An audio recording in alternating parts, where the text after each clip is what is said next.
On a Thursday evening, inside the Hudson Cultural Center on 63rd Street, a 10-year-old girl was told to move because she didn't belong in the hallway. She didn't argue. She didn't cry. She just closed the cracked leather journal in her lap and stood up quietly while crystal glasses chimed in the ballroom and wealthy donors brushed past without seeing her. They only saw the mop bucket. They only saw the uniform. They only saw the janitor's daughter. What none of them knew, what none of them even thought to imagine, was that the small girl sitting on the cold marble floor understood 8 languages, including one so rare that even the cultural center's executives would panic without a translator. And by noon the next day, the entire room would be forced to listen to her. At 5:30 on a Thursday evening inside the Hudson Cultural Center on 63rd Street, a girl sat cross-legged behind a stack of folded banquet chairs, holding a cracked leather notebook as if it were something alive. From the ballroom came the low swell of strings warming up and the careful clink of crystal being arranged for the Eastern Arts Gala. Staff members moved quickly, whispering into headsets, smoothing tablecloths, adjusting centerpieces that cost more than a month of rent in Queens. The girl didn't look up. Her name was Ella Whitmore, and she was waiting for her mother to finish polishing a stretch of marble that reflected everyone except the people who cleaned it. A catering supervisor rushed past the service corridor and said to no one in particular, "Make sure maintenance clears out before the donors start arriving." Ella turned a page slowly. The paper was thin from age. The ink, though faded, was sharp and deliberate. "Il kelma mish bis hos," she whispered the translation under her breath. "A word is not just a sound." "You're practicing again." Her mother's voice was steady but soft. Nora Whitmore stood at the end of the corridor with a mop in one hand and a folded caution sign tucked under her arm. She wore rubber gloves and sneakers with worn soles, her hair pulled back tight so it wouldn't fall in her face while she worked. Ella closed the journal halfway. "I'm almost done with this section." "5 more minutes," Nora said. "Then we head home." 2 women in evening gowns drifted past the entrance to the corridor. One slowed when she noticed Ella sitting on the floor. "Oh," the woman murmured, lowering her voice but not enough. "Staff should really use the back hallway." Ella kept her eyes on the page. Nora's grip tightened on the mop handle. "We're finishing up," she said evenly. The women nodded in polite dismissal and moved on. Ella waited until their footsteps faded. Why do they always look surprised? About what? That we're here. Nora set down the caution sign and leaned against the wall for just a second. Because they think they know who belongs in rooms like this. And we don't? Nora studied her daughter's face. We belong wherever we stand. Ella absorbed that without smiling. She opened the journal again. The leather cover had once been smooth. Now it was cracked along the spine, edges softened by years of being carried from shelf to table and back again. Colonel James Whitmore had written in tight, disciplined handwriting, notes on grammar, margins filled with corrections, small arrows connecting phrases in different languages. Ella traced one of them with her finger. A young event assistant hurried into the corridor, nearly colliding with Nora's mop bucket. "Oh, sorry." He adjusted his glasses. He noticed Ella and paused. "You shouldn't sit here. Guests will start coming through." "She's with me," Nora answered. The assistant gave a thin smile. "Right, just try to keep the area clear." He disappeared back toward the ballroom. Ella closed the notebook carefully this time and stood. She was small for 10, but she held herself straight. "Mom? Yes? If someone speaks and no one understands them, are their words wasted? No. Even if they're important? Especially then." From the ballroom, a man's voice drifted into the corridor, irritated and clipped. "Who let the janitor's kids sit near the entrance?" It wasn't loud. It wasn't shouted. But it carried. Ella's shoulders went still. Nora stepped forward, placing herself between her daughter and the open doorway without making it obvious. "We're leaving," she said quietly. They walked toward the staff exit near the freight elevator. As they passed the edge of the ballroom, Ella caught a glimpse of director Philip Caldwell near the stage, speaking with a tall man in a dark suit. Caldwell laughed politely at something, adjusting his cufflinks. No one looked at the girl walking past. Outside, the evening air was sharp. It was 6:12 p.m., and traffic crawled along 63rd Street. Nora unlocked their aging sedan. Ella slid into the passenger seat and buckled herself in, placing the journal carefully on her lap. As the engine started, she opened it again. "You're going to wear that thing out," Nora said gently. "It's already worn." Nora glanced at her. "What were you reading tonight?" "The section about dialect shifts in coastal regions." "That sounds complicated." "It's not. It just means words change depending on who's listening." Nora didn't answer right away. They walked in silence for a few blocks before Ella spoke again. "Grandpa wrote that precision matters more than position." "He did." "Was he important?" Nora's hands tightened on the steering wheel. "Yes." "More important than the people at the gala?" Nora let out a small breath. "Importance doesn't work like that." Ella considered this. "Did they listen to him?" "For a long time," Nora said. "They did." The car stopped at a red light. A bus roared past them. "What happened?" Ella asked. Nora kept her eyes forward. "He refused to translate something they wanted." "Because it was wrong?" "Yes." "And then?" "And then he wasn't invited back." The light turned green. Ella looked down at the journal again, running her finger over the last line her grandfather had written before the pages stopped. "Truth does not bend for comfort." She closed the book gently. At 6:47 p.m., they crossed into Queens. "Mom?" "Yes?" "What if someone important came tomorrow and spoke a language no one understood? What would happen?" Nora smiled faintly. "They'd find a translator." Ella nodded, staring out the window. "And if there wasn't one?" Nora reached over at a stop sign and squeezed her daughter's hand. "There's always someone listening," she said. Ella didn't reply. But in the dim light of the passing street lamps, her fingers tightened around the old leather cover as if she were holding on to something the rest of the world hadn't noticed yet. At their apartment in Queens, the evening had settled into a quiet rhythm.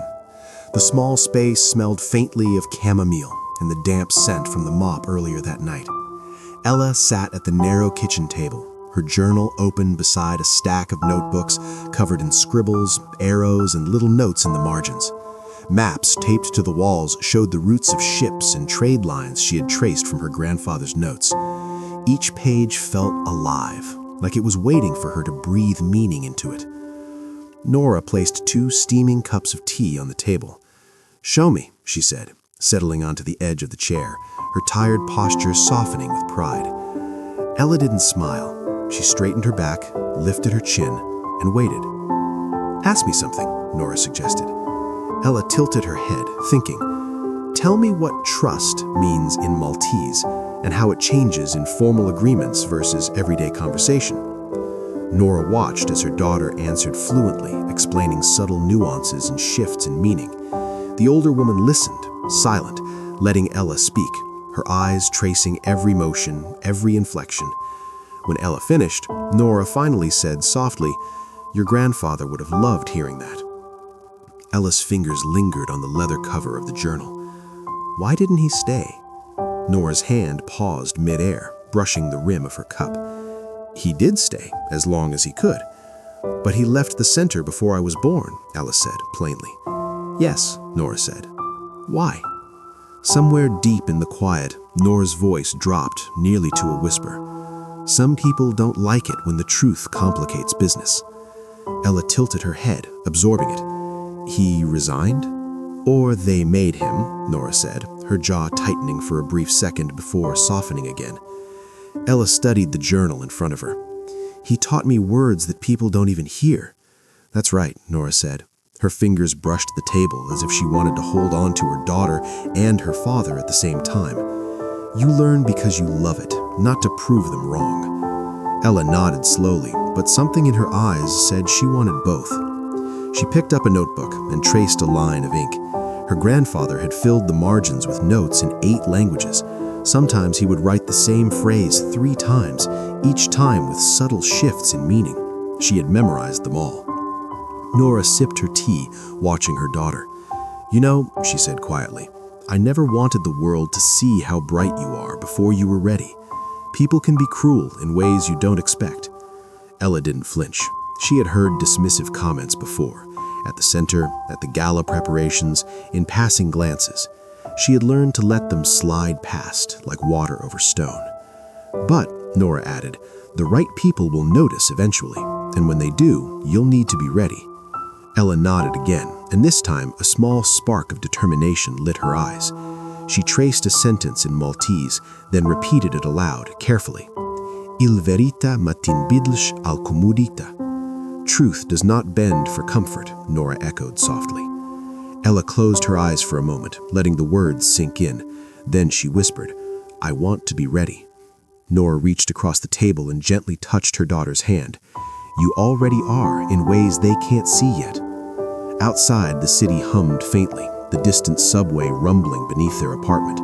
Inside, the room was small, filled with books, journals, and maps, silent witnesses to the legacy Ella had inherited. For a moment, neither spoke, only the soft clink of the spoon against the teacup and the rustle of pages filling the air. Finally, Ella looked up, her eyes bright. "Tomorrow," she said, "I'll be ready for anyone who speaks a language no one else understands." Nora smiled, though a thread of worry ran through it. "Just promise me you'll let me be near you. I don't want you to face them completely alone." "I won't," Ella said, and though her voice was quiet, there was a confidence in it, as if the small apartment, the journals, and the late-night lessons had already prepared her for something much larger than the walls that enclosed them. Nora didn't ask what had made her so certain. She only reached over again, squeezing Ella's hand, silently acknowledging that the quiet, relentless preparation in that kitchen had already begun to shape the girl into someone the world could not ignore. And for the first time in months, the apartment felt full, not with wealth or recognition, but with the weight of possibility. At 11:52 a.m. the next day, the Hudson Cultural Center buzzed with a nervous, rehearsed energy. Staff scurried between the marble columns, adjusting floral arrangements, checking name tags, and making sure every placard was perfectly aligned. The gala was supposed to begin in just over an hour, and the pressure to impress a delegation from Boston had everyone on edge. Director Philip Caldwell paced near the entrance hall, adjusting his tie for the 3rd time and checking his watch. "Where's the translator?" he muttered under his breath. Minister Robert Thornton, standing stiffly beside him, didn't bother to whisper. "Flight delay," Caldwell replied quickly. "He's en route." Thornton's eyes narrowed. "You're certain this delay is only a delay?" "Yes," said Caldwell, the tightness in his chest betraying the lie he almost told himself he hadn't considered. The doors opened at exactly noon. A small delegation of 4 emerged, 3 men and 1 woman, all in tailored suits, expressions sharpened like knives.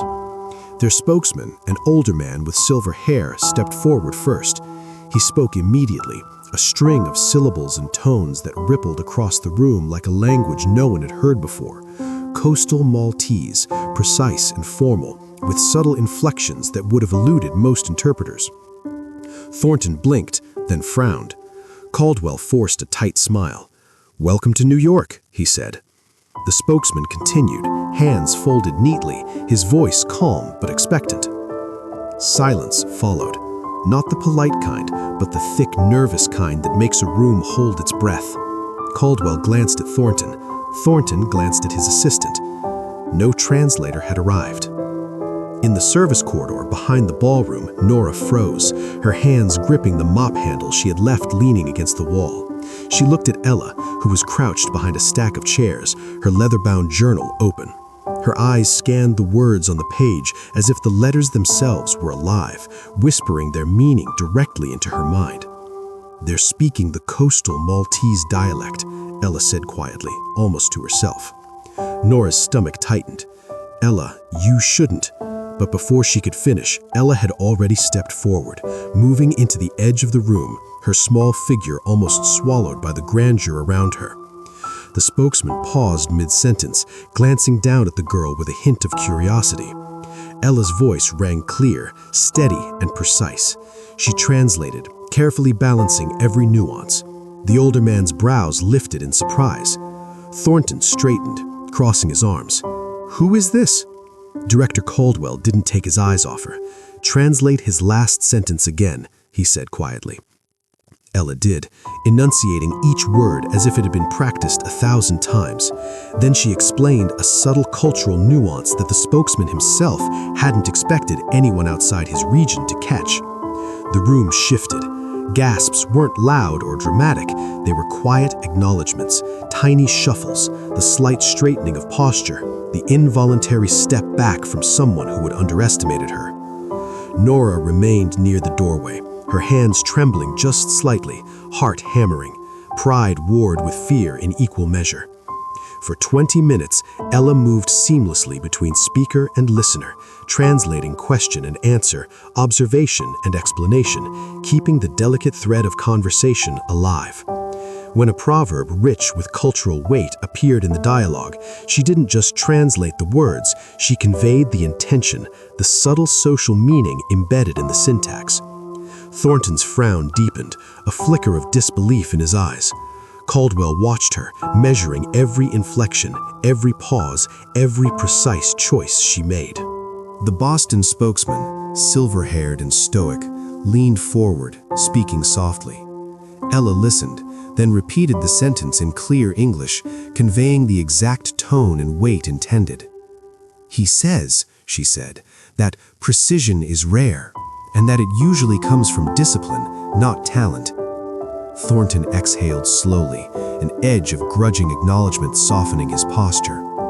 Caldwell, quietly impressed, made a note on a clipboard he hadn't touched all morning. Nora's hands stayed clenched together at her side, eyes locked on Ella. She couldn't move, couldn't speak, could only watch as her daughter, her small 10-year-old daughter, held the attention of an entire delegation that had seemed untouchable just moments before. And for the first time, the invisible girl in the corridor was no longer invisible. The ballroom settled into a tense rhythm after the initial introductions. The Boston delegation spoke, paused, gestured.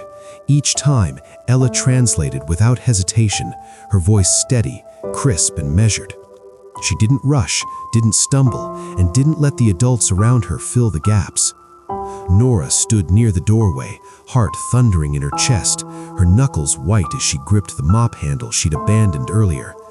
"Ella, maybe stop. Let them get a proper translator."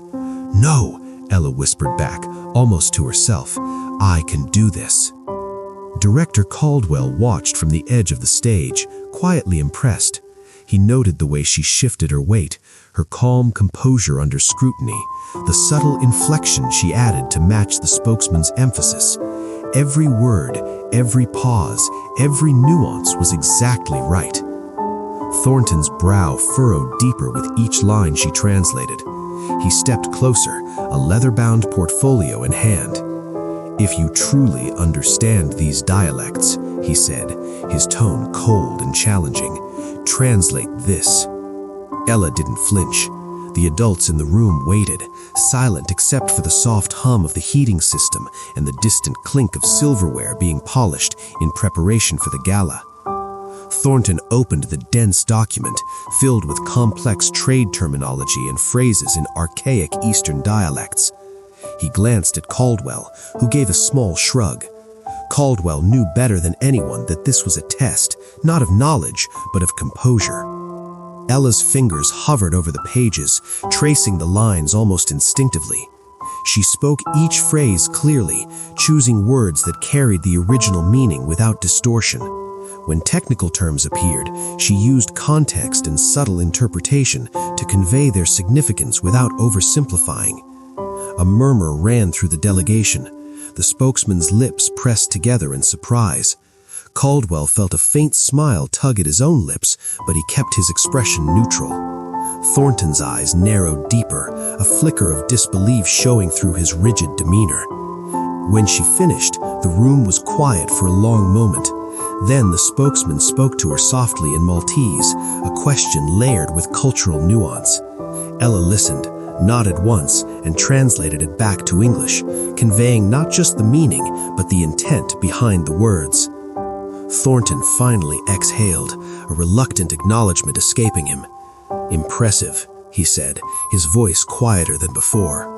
There was no overt praise, only a shift in posture, a softened stance that betrayed his respect. Caldwell approached Nora quietly, lowering his voice. "Your daughter, she's extraordinary." Nora shook her head, still tense, her eyes following Ella as she continued interpreting. "She's a child," she whispered. "Not today," Caldwell said. "Not today." Ella's small figure moved seamlessly between speakers, her translations keeping the conversation alive, her confidence growing with each sentence. By the end, even the stiffest officials had to admit it silently. The janitor's daughter had not only understood the language, but had mastered the subtlety, the nuance, the weight of communication that most adults would have missed entirely. And in that moment, the invisible became undeniable. The room had settled into an uneasy quiet after Ella's flawless translation. Thornton lingered near the edge of the ballroom, the leather portfolio still in hand, his eyes scanning her like he was trying to measure more than her skill. "You remind me," he said slowly, almost to himself, "of someone I knew a long time ago, Colonel James Whitmore." Nora stiffened beside Caldwell. "What do you mean?" she asked cautiously. Thornton's eyes flicked toward Ella, then back to her mother. "I knew him years ago. He was involved in a mission for the Eastern Trade Council, a delicate negotiation. He had principles, far too many, perhaps." Nora's grip on the mop handle she had abandoned in the corner tightened. "Principles?" she repeated, voice barely above a whisper. "Yes," Thornton said, folding his arms. He refused to manipulate translations, refused to alter meaning for political convenience. It cost him everything. His career, his reputation, some even considered it betrayal. Ella, standing nearby, tilted her head, her eyes flicking between the two adults. Pieces of her grandfather's life she had only read in journals were surfacing in real time, in hushed voices she wasn't supposed to hear. Thornton glanced at her. "It's interesting. The child inherits the discipline of the man, and perhaps the stubbornness as well." Nora's lips pressed together. "You think I didn't know? That I could shield her from everything?" Thornton shook his head slowly. "I'm not here to cast blame, but truth has a way of surfacing. Your daughter, she carries his legacy." Caldwell stepped forward, sensing the shift in tension. "Thornton, enough. We're here for this delegation, not old grudges." Thornton's gaze lingered on Ella, almost thoughtfully. "No," he said softly, "I want her to know. There were complications, secrets, choices he made that were never easy." Ella's hand tightened on her journal, understanding only fragments but feeling the weight of what she had just overheard. The world she thought she knew of her grandfather, the safe stories in his journals, was suddenly more complicated. Nora exhaled slowly, a mix of fear, pride, and unresolved grief in her chest. "She deserves to know, eventually, but not like this," she murmured. Thornton gave a faint nod, almost acknowledging her unspoken agreement. "Sometimes the truth finds its own way," he said, letting the words hang. And in the hushed light of the Hudson Cultural Center, amidst polished marble and busy staff, a quiet tension settled, an unspoken promise that the past and present were now intricately entwined, and that Ella's next steps would be shaped as much by legacy as by her own extraordinary skill. The following afternoon, after the gala had ended and the Boston delegation had departed, Caldwell invited Nora and Ella into his office. The room smelled faintly of polished wood and old books, and sunlight spilled through tall windows onto papers strewn across the desk. Thornton was already there, standing by the bookshelf, leather portfolio tucked under his arm. He gestured toward a stack of folders. "It's time she knows the truth about her grandfather," he said quietly. Nora's eyes narrowed. "You mean the story you just started telling her yesterday?" Thornton's expression shifted. "I knew your grandfather," he said quietly, "and I was one of the people who didn't speak up when he was pushed out." Ella's fingers tightened on her journal. "You knew him?" "I was junior then, afraid." He paused. "I've carried that for 15 years. Caldwell leaned back in his chair. "Your grandfather was right, and his legacy, it lives in you." Ella looked down at her hands, the leather of the journal worn and warm. "He trusted words more than anything." "Because words carry truth," Thornton said almost reverently, "and truth can't be bent for convenience." Nora reached over and squeezed Ella's shoulder. "He made the hard choice," she said, voice trembling, "but it gave you the tools you have now." Thornton's eyes softened, his stern expression cracking just slightly. "I admit my own role in the fallout. I didn't speak up when it mattered, and I regret it." Ella looked up at him, the weight of the revelation settling in. "So, the people who doubted him, they were wrong?" "Completely wrong," Caldwell said, voice firm, "and so would anyone who doubts you." For a long moment, the room was quiet. The only sound was the faint ticking of a wall clock and the soft rustle of papers as Thornton adjusted the folders under his arm. Nora let out a slow breath, relief and pride mingling. "He never stopped teaching us, Ella," she said softly, "even if the world tried to forget." Ella nodded, closing her journal. "Then we keep going, his work and ours." Thornton, standing silently, gave a subtle nod. "Yes, and now the world sees it." Outside the office, the city moved on, but inside, a legacy had been reclaimed, and the weight of old mistakes had finally been named. Ella understood that the path ahead would not be easy, but it was now hers to walk, fortified by the courage and integrity of the grandfather she had never truly known. By late afternoon, the Hudson Cultural Center had quieted. Guests had left, staff were packing up, and the polished marble reflected the fading sunlight. Caldwell stood near the entrance, glancing at Ella and Nora. "Ella," he said, voice steady, "I want to offer you a scholarship for formal education and mentorship, not charity, but recognition of your talent." Ella's eyes widened, her hands tightening around her grandfather's journal. "And," Caldwell continued, turning to Nora, "your position will be secured with fair wages and an honorarium. No debts, no compromise. Earned, not given." Nora blinked, voice soft. "Thank you, truly." Thornton, watching from the side, nodded slowly. "You've both honored a legacy and perhaps created a new one." Outside, the sun dipped low over 63rd Street. Ella clutched her journal, heart pounding, realizing the invisible walls around her life had finally cracked. Caldwell glanced at Nora, a quiet connection passing between them, a shared respect built from the trials of the day. Ella looked up at the fading light, her future stretching ahead, uncertain but full of promise. For the first time, she wasn't just the janitor's daughter. She was someone the world couldn't ignore. And just like that, the girl they once asked to step aside became the voice no one could replace. Some legacies aren't inherited in wealth. They're inherited in courage, in discipline, in the quiet refusal to bend the truth. Ella was never just the janitor's daughter. She was the keeper of words. And now, the world was finally listening. If this story moved you, if you believe strength can rise from the most unexpected places, make sure you subscribe to Soul Strength Stories for more powerful, emotional journeys like this. Until the next story, keep listening.